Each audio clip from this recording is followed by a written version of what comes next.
हम और आप मिलकर तो कनेक्शन दोनों का बना रहना चाहिए। सर ने कहा कि एक सप्ताह में एक बार कांटेक्ट कर जरूर करेंगे, प्रयास होगा इनका, लेकिन कम से कम मैं कहूँगा एक सप्ताह में आप करें ना करें, महीने में एक बार जरूर हो जाना चाहिए। महीने में एक बार डेफिनेट, कोई छूटना नहीं चाहिए। अगर छूट जाते हैं तो हमारे पास कंप्लेन आप करिएगा, डायरेक्टली बोलिएगा, पहले सर से बोलिएगा, और इनका नहीं तो मैं हूँ, कोई दिक्कत नहीं है। लेकिन सर को पहले बताइए कि सर आपने तो कहा था सर, आपने कांटेक्ट नहीं किया। लेकिन मेरा ये सख्त दबाव है, ये जो है महीने में कम से कम एक बार सारे गार्जियन से कांटेक्ट कर लें। हमारा और आपका जब तक तालमेल अच्छा नहीं होगा, जैसे मैं बताता हूँ, जैसे क्या है, होता है ऐसा है कि बच्चे के प्रोग्रेस में क्या हो, किसकी क्या सहभागिता है, इसको हम लोग समझें।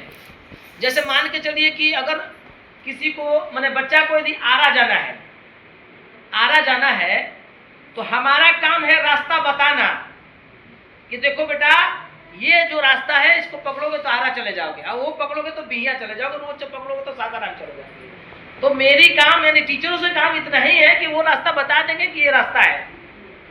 ले जाना आपको है, गार्जियन को पहुंचाना किसको है, आपको। सुविधा साधन व्यवस्था किसको देना होता है, गार्जियन को। और जाना किसको होता है, उस बच्चे को जाना है। एक छोटा सा उदाहरण दिए आप लोगों को, यही उपयोगिता हमारी है। तो जब तक हम दोनों मिलेंगे नहीं, तीनों का सामंजस्य नहीं होगा, बच्चे का, आपका और हमारा, तब तक बच्चे का प्रोग्रेस संभव नहीं है।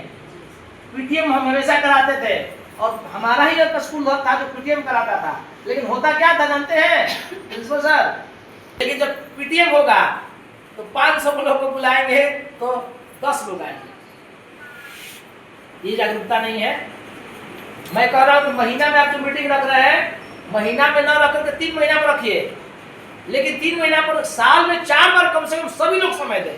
साल में 4 बार हम बुलाएंगे आपको, ज्यादा नहीं समय बुलाएंगे।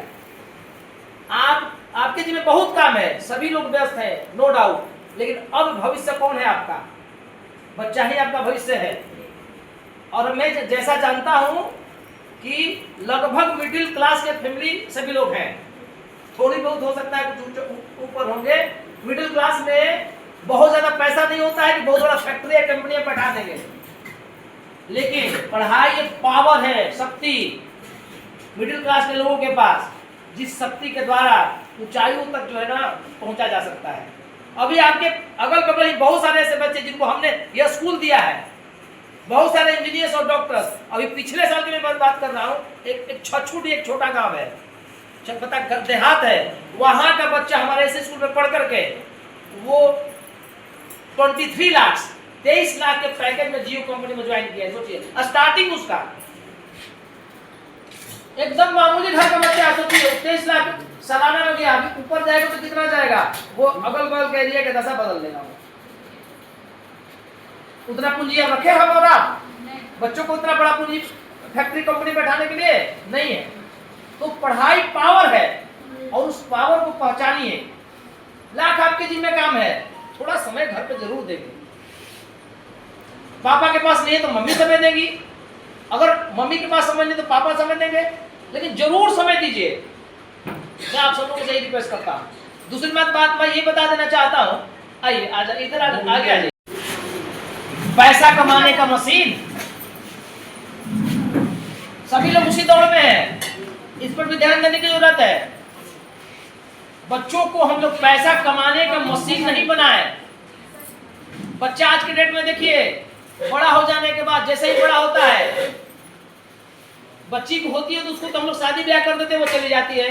बच्चा भी जो होता है, हम हैं पीरो में, बच्चा जॉब करने लगा मुंबई में, दिल्ली में, गुजरात में, बहुत अच्छा जॉब करने लगा, 50 लाख और 1 लाख, 50 लाख और 1 करोड़ के पैकेज में चला गया। और आप यहाँ घर में जो है अकेले बूढ़ा बूढ़ी जो है बच जाते हैं, उनको कोई पूछने वाला नहीं है।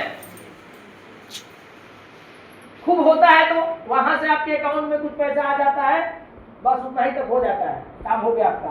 क्या इसी के लिए बच्चों को हम लोग यही बना रहे हैं? नहीं, बच्चा बनाइए इसलिए कि वो आपके जज्बात से जुड़े, आपकी भावनाओं से जुड़े। आप लाख व्यस्त हैं, थोड़ा बच्चों को समय दीजिए। मेरा ऐसा पर्सनली रिक्वेस्ट है आप लोगों से। एक अच्छा माहौल, एक अच्छा हमारा अगल बगल का जो व्यवस्था है उसको हम लोग बनाने का प्रयास करें। उसी का तहत मैं ये कहना चाह रहा हूँ कि आप लोग उसके साथ जुड़िए। बच्चा जो होता है, हर किसी को फ्रेंड की जरूरत होती है, अपनी भावनाओं को शेयर करने वाला चाहिए। याद रखिए, अगर वो भावना आपसे वो शेयर नहीं करता है तो किसी दूसरे और तीसरे को खोजेगा। यूनिवर्सल ट्रूथ है, मैं आपको बता रहा हूँ। वो भावना आप उसको बांट नहीं पाइएगा, उसको बांटने को जब नहीं मिलेगा वो दूसरे को खोजेगा और तीसरे को खोजेगा। और दूसरे तीसरे इतने अभी खराब है आज के डेट में, जो आपके बच्चे को कभी सही रास्ता नहीं दिखाने वाला है। Am I right? मैं सही हूँ? तो ये यूनिवर्सल ट्रूथ है। हर बच्चा को, हर आदमी, आपको और हमको भी शेयर करने का चाहिए। हमारे परिवार है, चाहे जो है, सब शेयर करते हैं। तो उन बच्चों को भी चाहे जिस उम्र में बच्चा हो, विशेषकर मैं टीन एज के बच्चों की बात कर रहा हूँ, उनको कभी अकेले मत छोड़िए। उनको उनसे बातें करिए, हर तरह की बातें करिए, पूछिए, कहिए, समझाइए, अपनी उपयोगिता बताइए। हम तुम्हारे लिए क्या करते हैं, गार्जियन क्या करते हैं, गुरु क्या है। आज के डेट में तो अगर टीचर किसी बच्चे को पीट देते हैं ना, तो घर पे पहुंचता है, शिकायत करता है, अरे मास्टर मार दो, बस इतना हिम्मत हो गई। देखिए क्या होता है, उसे होता क्या है, आपने वो कौन सा बीज बोया उसके दिमाग में, कौन सा बीज बोया। आपने बीज ये बो दिया कि बड़े जो होते हैं उनको भी इस तरह से बोला जा सकता है। तो बच्चा हमारे पास 10 साल रहेगा, बाकी जीवन किसके साथ रहेगा, आपके साथ। वो संस्कार हमें काम नहीं आएगा, वो संस्कार किसको काम आएगा, आपको काम आएगा। बड़ों का रिस्पेक्ट करना सिखाइए, चाहे वो बाहर का हो चाहे कहीं का हो। जो आप संस्कार सिखाइएगा वही बच्चे को मिलेगा। आप उनको बताइए बच्चों को, नहीं, बड़ों का आदर करना सीखो, चाहे कोई हो।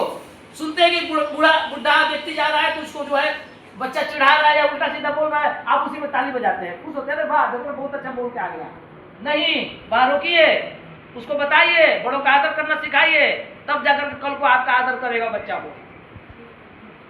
और तीसरी बात मैं ये कहना चाहूंगा, मोबाइल आज का सबसे बड़ा दुश्मन है।